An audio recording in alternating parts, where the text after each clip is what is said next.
Welcome to the Late Night Show. Hope everything is okay. Hope everything is all right. I am your host, Andrew Dick. Okay, kids, what's happening on the lovely island of St. Martin? We begin with the news. Mullet Bay is almost back to the people. A motion was passed today in Parliament thanks to independent member of Parliament, Christophe Emmanuel. And I must say that I have to give kudos to him because MP Emmanuel has never really done anything in Parliament since he's been there, but throw down governments and sat in governments and then throw them down again.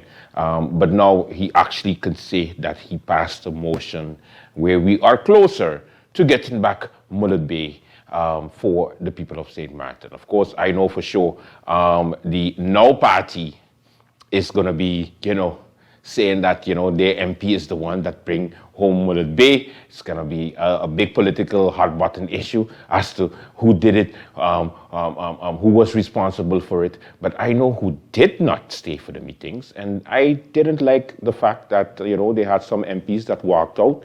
And I'm not going to call their name because I don't believe in calling members of Parliament names like MP Sarah Westcott-Williams, MP Ludmila De Weaver, MP Krisha Heiliger-Martin, just walking out of the meeting. I noticed MP Chanel Brownbill wasn't there also. I don't know why. But a motion was passed thanks to the presentation of Christophe Emmanuel. We give you the highlight of the reasoning behind this motion that he presented today in Parliament. Mr. Chairman, it goes over now for me to the order of the day and asking this simple question. What comes first? The country of St. Martin or the Mullet Bay property? Which one comes first? Mr. Chairman, both. Both. And the reason why I'm saying this is not 5 years. It's not 10 years. It's not 15 years. It's not 20 years. It's not 25 years. It's 28 years. 28 years, Mr. Chairman. So you can imagine all the children, everyone in this country that was born after 1995 has no knowledge, nothing whatsoever, none, what Mullet Bay looked like, what Mullet Bay all about, what it meant to this country, what it meant to the neighboring islands, what it meant to fathers and mothers, aunts and uncles, what it meant to the whole region, Antigua, St. Kitts, Nevis, Anguilla, what it meant to all those neighboring islands. Because, Mr. Chairman, it doesn't have an individual that I would come across in speaking, especially now.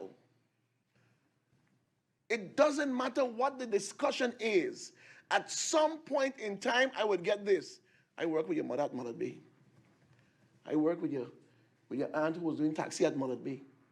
Everything you would hear, Mr. Chairman, was something in relations to Mullet Bay.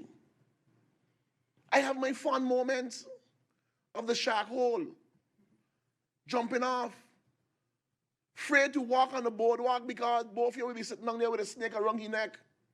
Those fun moments.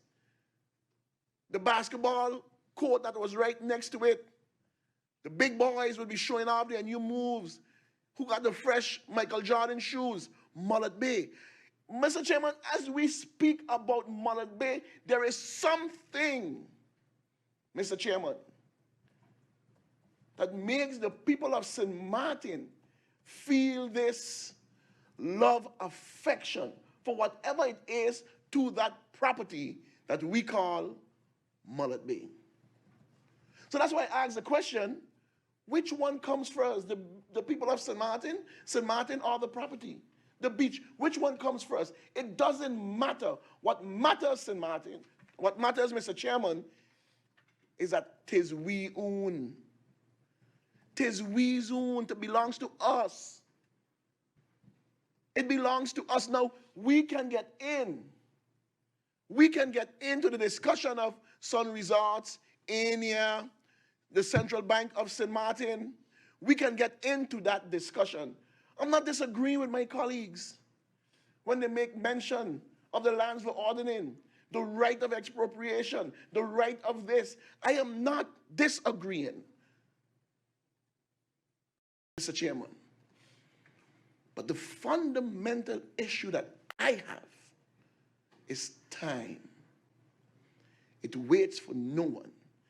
And St. Martin is in the back, catching up to secure one of its most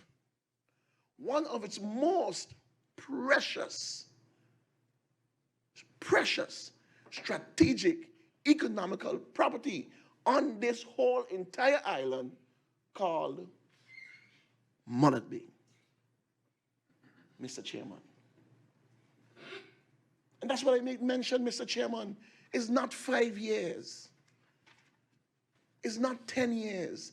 It's not 15, it's not 20, it's not 25. It's 28 years. Grown adults that are holding top position jobs, working out of school, finish college degrees, knows nothing if they're under the age of 28. They know nothing about Mullet Bay. Mr. Chairman, I grew up in Kebe. In what they used to call back then, scatter apartments. Had a cousin used to work Mullet Bay and bring home the pastries. It's why now I'm so in love with the pain chocolat and the pain raisin. I can't get it out because I love, you see, I have my colleagues shaking their heads. I'm in love with those pastries. Mr. Chairman, there is no one that would disagree and say, Chris, that is not true. Mr. Chairman, I am a very asthmatic person. Chronic, Mr. Chairman. The blue inhaler, the pink inhaler, the purple inhaler, the red inhaler, you name them. And I would ask my father, but why am I always this kind of sickly person? And this is a story he told me. My mom was 5'4", working at Mullet Bay, washing the dishes at Mullet Bay, and the sink was above her belly. And when she was pregnant with me, and he goes to pick her up, Mr. Chairman, she would come outside in a Jew with her belly wet. And he would always tell her, you're going to make the boy sick. I'm telling you a story that my dad told me. You're going to make the boy sick. Because she's washing these dishes, Mr. Chairman, but the sink is high. And she's a short person in stature. And with all the water spraying up, her tummy would get wet. And who's inside there? This handsome young man, Mr. Chairman. And my dad would always tell her, you're going to make the boy sick. So, Mr. Chairman, I am talking about cousin working at Mullet Bay, uncle working at Mullet Bay, father worked at Mullet Bay, mother worked at Mullet Bay, neighbor worked at Mullet Bay. And here we are today. A sense of dichotomy, differences in how we should secure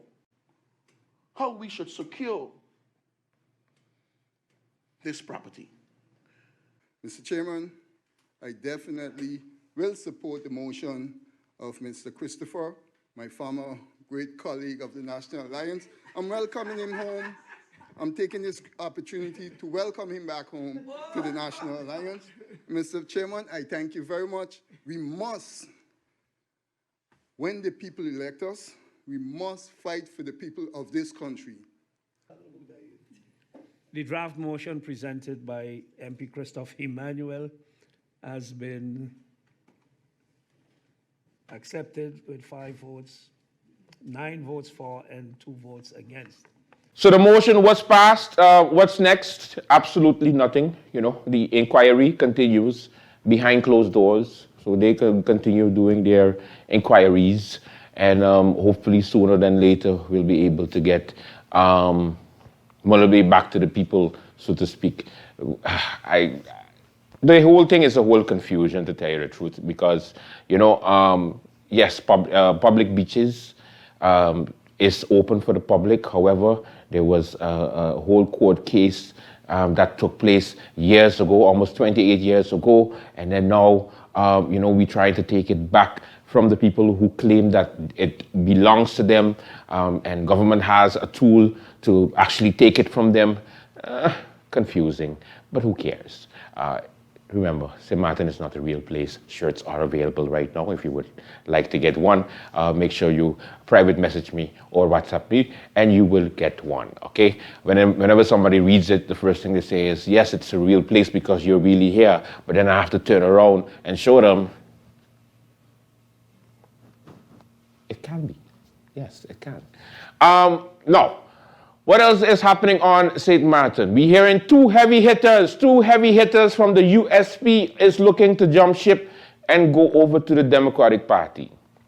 I don't know if it's true or not, but you know, when the school children talk, you have to make sure you let people know what's happening. The two people are the president of the board, Cecile Nicholas, who's also birthday today. Happy birthday, sir. Happy birthday. And also Khalil Revan is also looking to join the Democratic Party. These two heavy hitters of the USP are looking for a new home because apparently they are not in agreement with the way USP is being run. Whether it's true or not, I don't know. Come on the show and then clarify it. But I just telling you what the children on the streets are saying. Sometimes, you know, you shouldn't listen to the children because most of the time they're wrong. But when they speak, some people listen, and I's one of them. So you had to put it out there. It's a possibility. They're two on the Democratic Party. I don't see it. But Auntie Sarah has been on their TV, on their radio show for quite some time. So I know the mutual respect is there. So you never know. And they presented a law to the President of Parliament at the time, Christian Heiliger Martin, who is now part of the DP. So maybe something's been cooking from before. You never know. You never know. And all eyes is on Sunday's 5 o'clock event for the Democratic Party. It's taking place at the event hall in Cahill. As soon as you enter the road for the hospital, on your right-hand side, where Kids Zone is, there's an event hall there, and that's where the Democratic Party's meeting will be held at 5 p.m. I know the creme of the creme is, the creme de la creme is going to be there because everybody wants to see who is going to be on the DP Red Machine this upcoming Sunday and moving forward. What else is happening in St. Martin? Oh yes, some sad news. Special needs continues to be a problem that we continue to face. And about 30 students are facing a situation whereby they won't have a school at the end of this month, I believe, at the end of January. Now, the Learning Excellence Academy had a meeting with parents on Thursday, and they informed them of the different financial situations that they've been facing. And there is, of course, the Prince William Alexander School, which is our only special needs school, is full. So you'll have 30 children out on the streets, and you don't know what is going to happen. Now, I don't mean literally out on the street, but not having any type of education because, again, we lack special education here in St. Martin. Now, I spoke to the Minister of Education, Culture, Youth and Sport, Rudolph Samuel, about the situation. He assured me that it has his attention, so I'm going to give him the benefit of the doubt and see what he can do for these children. So hopefully the education department and the minister gets a solution to this very, very serious matter when it comes to the Excellence Learning Academy and, of course, the parents and the teachers and, of course, the students of this institution. So no jokes there. I hope that situation gets fixed soon, because even though St. Martin is not a real place, there's real people living in it. All right. Welcome to the Late Night Show. We have a good one for you. Let's begin.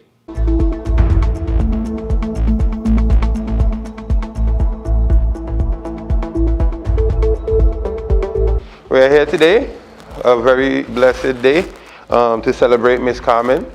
Miss Carmen is the eldest person on our island. Miss Carmen did a lot for St. Martin. She was the first to bring, the yellow flamboyant tree to St. Martin, which is one of our signature flowers, our signature plants. We are just grateful for her family, and I am grateful that I am here right now in this position to be able to honor Miss Carmen. So it's definitely, we are thankful for life, for what all we've been through, that Miss Carmen is still here, and I pray that God continue to grant you strength to continue to be the pillar to your family, but not only your family, St. Martin. Thank you. And I would like to, he's on his way. So I would like to present to the daughter of Miss Carmen the flowers and also the voucher. No problem. My mom has been in St. Martin since 1970. Before that, permanently, because my son was born in 1970, and he learned to walk right here in St. Martin. So this is her birth island, and she loves it. We couldn't get her to stay in the U.S. Even after she reached a certain age, I would love for her to be with us, but it presents a very big challenge managing her care here. But this is her desire to be in St. Martin and die and be buried in St. Martin. So we have to honor that. Most of you know her, know all her accomplishments. And she's had a lot of friends and family that's been very faithful. I'd like to thank everyone who's been a daughter, a mother. They have not been in the country. She's always had company, family, friends, young, old, all ages. So she's had a great life in her beautiful island of St. Martin. Thank you all. Yes, thank you.